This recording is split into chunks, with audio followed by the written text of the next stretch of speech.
সিঁড়ি, south West side, বিশাল বড় dining, bathroom, কিচেনটা বেশ বড়। সাউথ ইস্ট সাইড, এটা একটা রুম।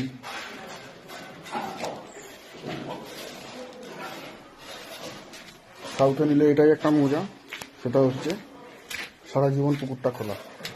এখানে একটা ছোট্ট মতন বাথরুম করেছে, রাখলে রাখবে, না রাখলে তুলে দেবে, সেটা আপনাদের ব্যাপার, যারা নেবে তাদের ব্যাপার। এই যে ব্যালকনি এখান থেকে এতটা, সারা জীবন খোলা। সেটা 2 BHK।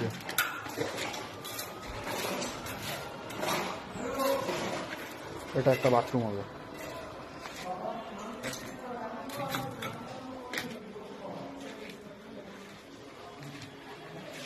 $780 square feet. ডাইনিংটা বেশ বড়, কিচেনটাও বেশ বড়, আর এই ঘরটা ভালোই বড় আছে। সাউথে জানলা, সব থেকে বেস্ট সাউথে জানলা, এটারও সাউথে ব্যালকনি।